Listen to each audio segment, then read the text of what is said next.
Hello, this is Will again. Today I'll be instructing you into how to use mcdungeon and mcedit to create schematics of randomly generated dungeons for which you can then import into your single player world, or you can import using world edit into a multiplayer server. So you'll want to start by downloading the latest version for 1.6 of mcdungeon. To do so, click on the downloads link and scroll to the entry that says 1.6.x. Then choose the appropriate operating system and the appropriate version of your chipset. For me, it was Windows 64-bit. Next, you'll want to download the appropriate version of mcedit, as this is how we will be getting a schematic as well as a clean world that makes it much easier to determine the boundaries of your dungeon and copy paste it out of the world. The first thing you'll want to do is open up mcedit, mcedit, and we're going to create a new world. Let's make it 32 by 32 chunks to give us enough space to generate a dungeon as large as we want it to be. We're going to choose to put it in creative so that we start in creative, and we're going to want to choose the flatland generator. This will allow us to generate a terrain height of 128, which gives us enough space to generate any dungeon of any height we want as well. We will leave grass checked, as we can change that later to match whatever biome you want this to be in. Now click create.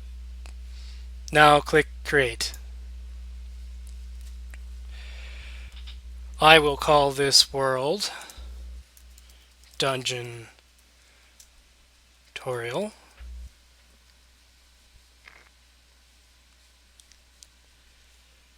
Now, let's call it Test Engine. And then I will save it into my Minecraft folder. It will generate the chunks, and as soon as that is done, I will show you what you have to do next. Your world has been generated. You need to open up this world in Minecraft before you'll be able to run the mcdungeon generator, as the mcdungeon generator will more than likely crash if this world has not been loaded in a world at least once before. Now that you've opened Minecraft and loaded the world, you'll see that it is entirely flat. If you walked off into the distance, though, it would start generating a normal default world. So we're not going to do any wandering around in game right now, because we want the world to be only a flat and large area. So you'll want to quit Minecraft. One thing, now that you've quit Minecraft, as you should do right after you've finished preloading that world, and the main reason for you to quit Minecraft is that the world cannot be edited by mcdungeon while the Minecraft world is loaded in Minecraft, and you want to be absolutely sure that Minecraft is not loading that world, so you should quit the program before starting the next step. Now that we've opened up mcdungeon that you downloaded earlier, you'll want to take a look at what's in the bin folder. You'll see that you have an items list. That'll be useful for later if you want to add modded items. And you have configs. We're going to be concerned with the configs for right now. We're going to generate a default dungeon. So let's go back to this outer folder and double click on the launcher. This will open a command line prompt like window. in the command prompt or your equivalent in the terminal. You're going to want to select the world that you want to generate your dungeons into. We chose to create the test dungeon world for this purpose.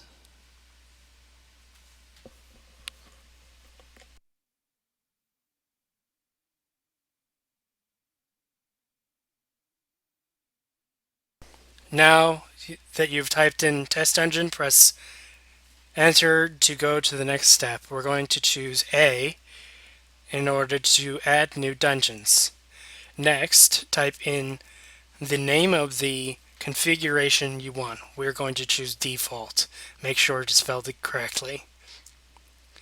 Next, it's going to ask you the name of your multiverse world, primary world if you have one, but we won't have one, so we're just going to hit enter.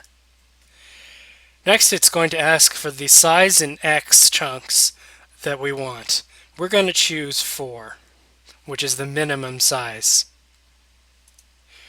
It's now asking for the size in Z chunks. We're also going to choose 4. Next, it's going to ask the number of levels, and again, we're going to choose 4.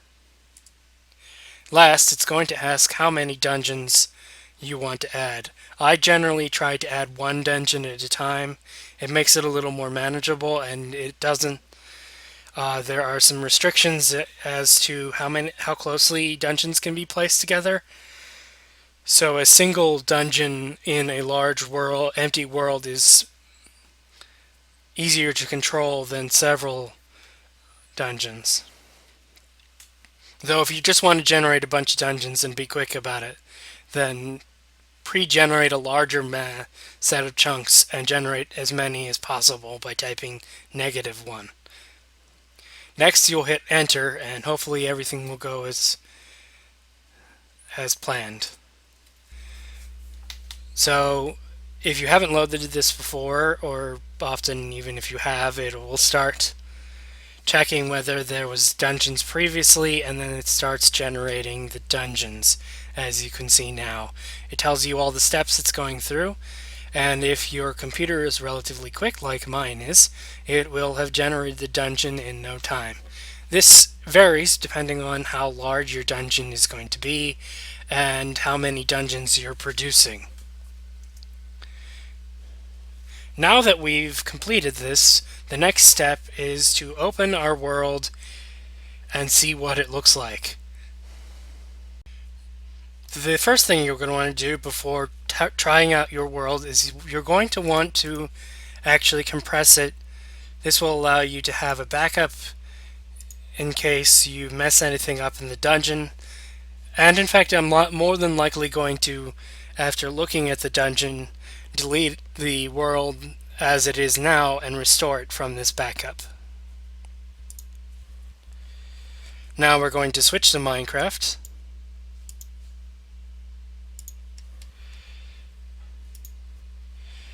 And we're going to load the test dungeon world.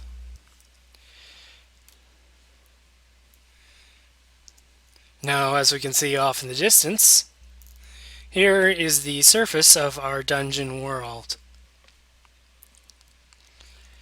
Produces a nice number of ruins. As you may know from previous experience with my prior video, it generates a tower so that you can find the dungeon and some nice loot. It also now generates maps and much other things. Right, so this is as far as we really need to go. So you'll want to quit out from Minecraft again and reopen mcedit. mcedit. Now that we have mcedit open, we will load the world.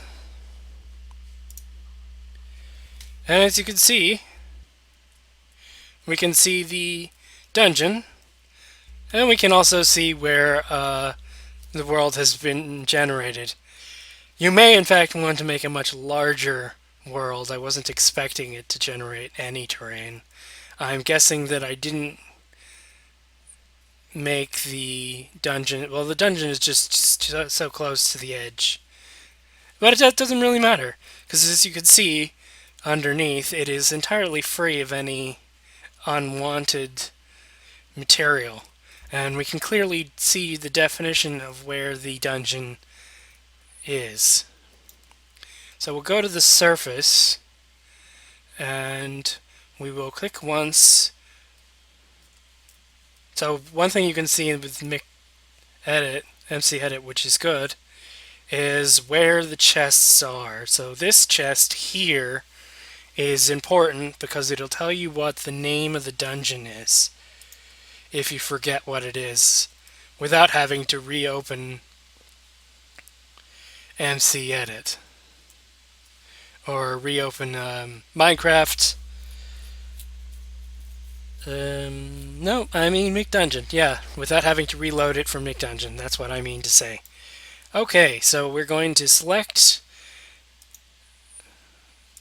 That seems about right. It's a little high. We don't want to select too high. We just want to select slightly above. That's good. Okay, so now we're going to go underneath, and we're going to drag from the bottom down, making sure to get the last room, and leaving a little room just to prevent us from accidentally cutting off that last room's floor.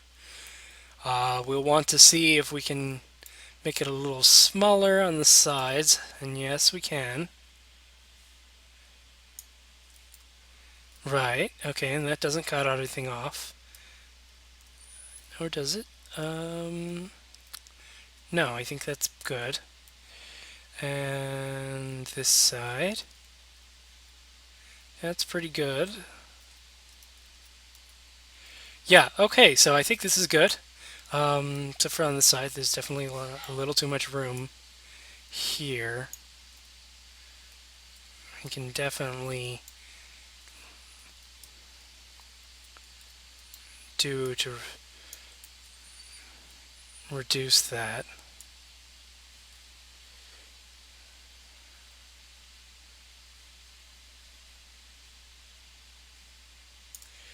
Okay, that looks good.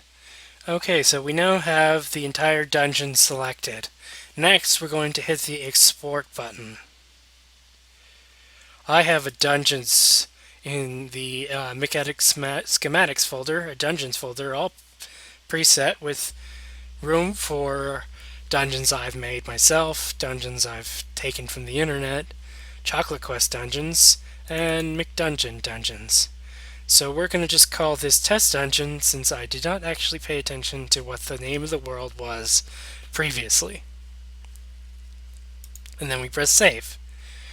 Now that we've saved, we can go ahead and open up another world.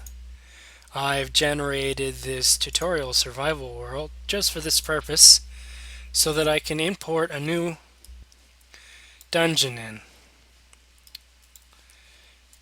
Now let's find a suitable place. I think just about here would be good, just because it's flat enough. Excuse me. And now we're going to go down to the import button. And we're going to go into our dungeons folder and choose our test dungeon and open it. Now as you can see, it starts off with aligning to the bottom of the chunk. This is important to know for purposes in the when doing this through World Edit, as you will actually need to dig down as deep as the dungeon is, probably, or close to it, to get a good alignment with the existing terrain. Unfortunately, you're probably with my technique, it's just inexact enough that it won't really exactly match.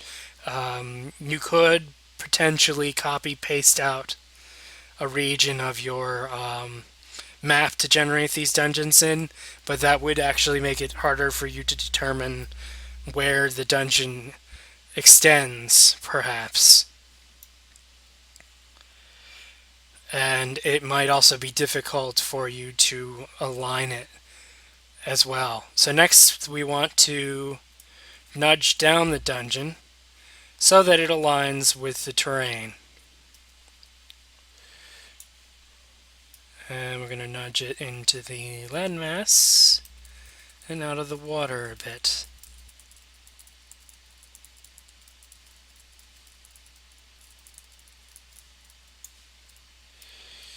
Yeah, that overlaps a little too much. Okay, I think I will put it somewhere else.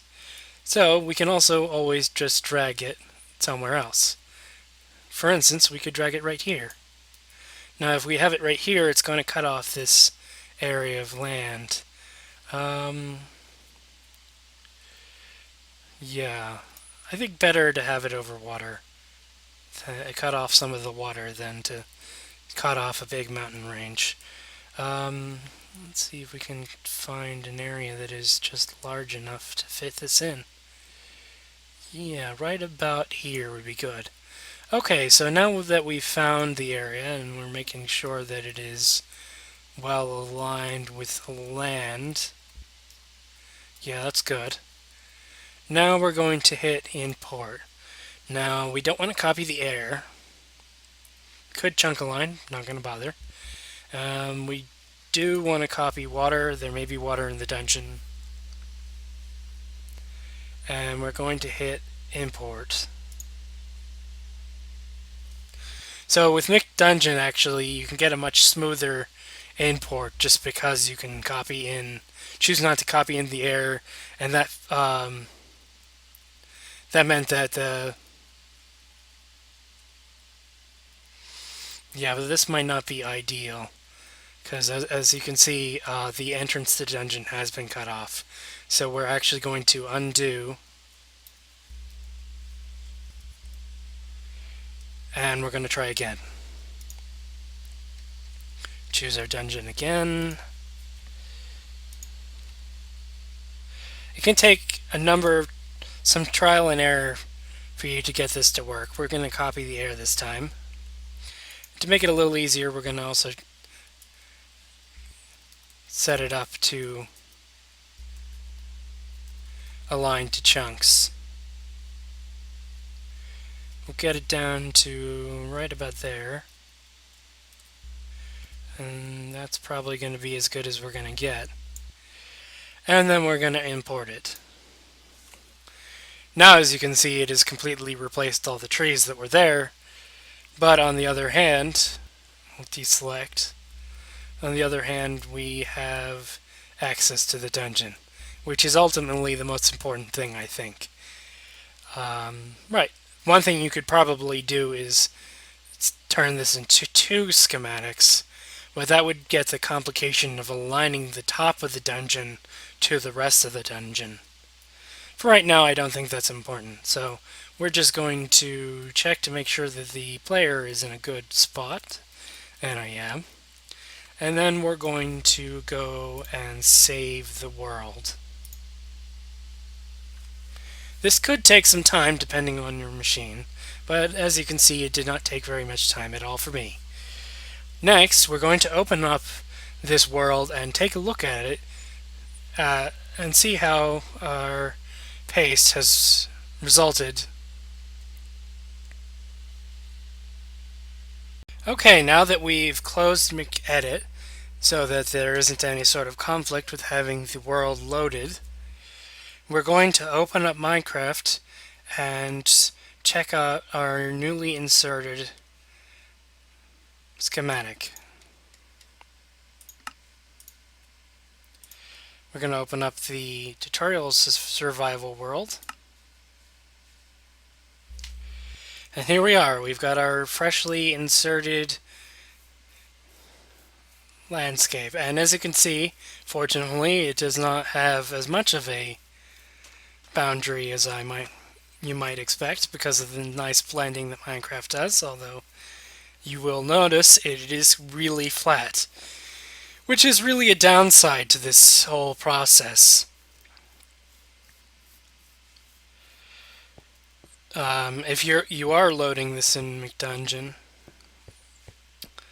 mcedit, you will probably be able to maybe wandering into this dungeon in sort of creative mode is not survival mode is not going to be the wisest of things to do.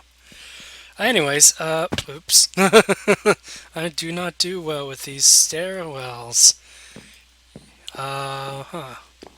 Right. So, you'll generally get a bunch of loot, including redundant loot. Nicely generated maps at times. This one isn't so good.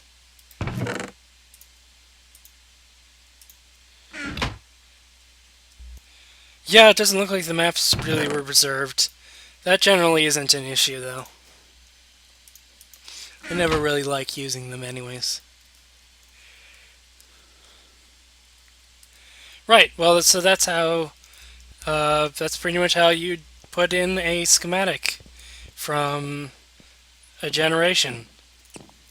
Next time, I think I'll explain a bit about how to do this again for a modded server, starting with a pre-made the pre-made default, and then making modifications to make it a bit harder, and finally adding modded items to your loot generation lists. This has been Will, and have a nice day.